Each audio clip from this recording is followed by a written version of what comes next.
Tu es créatrice de contenu sur des plateformes où on peut vendre ses photos, c'est ça? C'est ça. Je vends mes photos du coup sur OnlyFans. Maintenant, ça va faire depuis une grosse année. En fait, c'est quand j'ai commencé à à poser en lingerie nue sur Instagram. Et il y avait quelques personnes qui aimaient ce que je faisais et du coup qui me proposaient si j'avais du contenu à vendre. Du coup, j'ai commencé comme ça.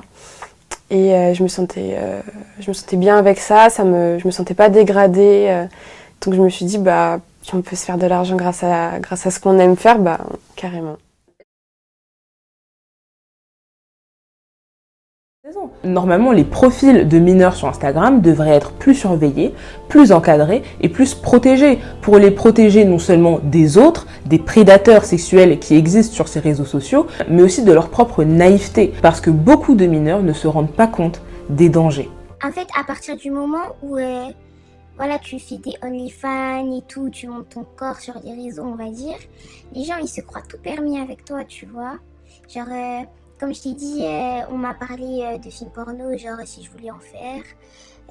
J'ai des gens dans mes DM qui veulent me payer pour que je passe des soirées, des nuits avec eux à l'hôtel. Genre les gens ils te proposent tout et n'importe quoi en fait.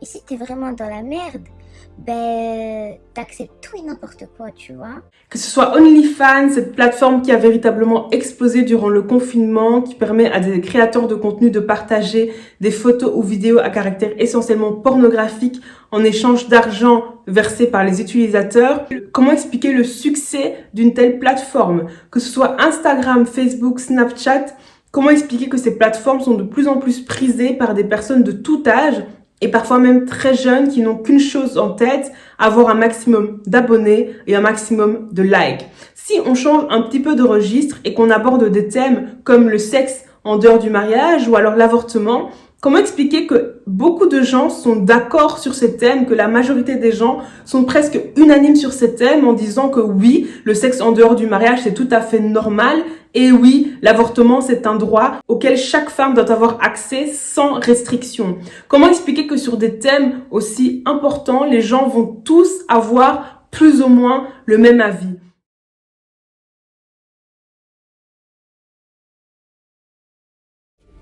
That's better.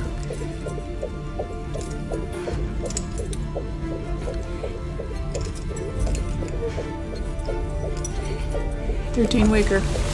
Hold still. Stay still. You hold my arm, but you can't wiggle it. Want to get done, don't you? Deep breath.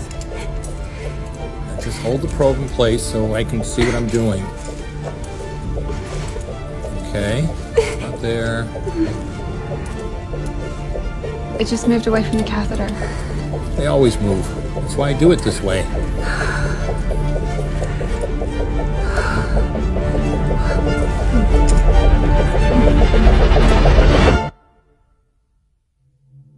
Beam me up, Scotty.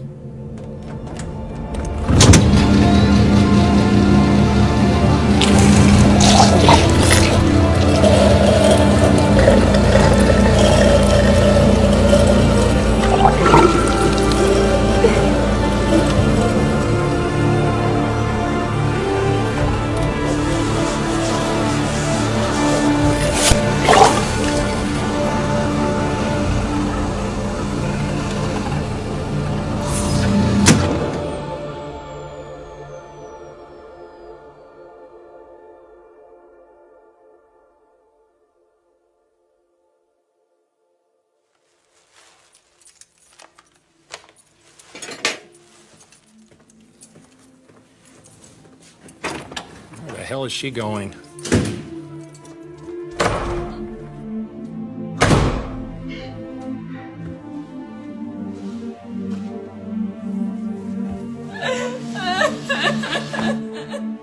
On change encore de registre et encore de thématique. Pourquoi est-ce que des personnes sont prêtes à tout pour avoir accès à l'argent et au pouvoir, quitte à mettre de côté toute valeur et à écraser toutes les personnes qui sont sur leur passage? Comment expliquer ce genre de comportement et ce genre de mentalité? Et si les réponses à toutes ces questions se trouvaient tout simplement dans la Bible, dans le livre de Jean, qui nous dit « N'aimez point le monde, ni les choses qui sont dans le monde. Si quelqu'un aime le monde, l'amour du Père n'est point en lui, car tout ce qui est dans le monde, la convoitise de la chair, la convoitise des yeux et l'orgueil de la vie, ne vient point du Père, mais vient du monde.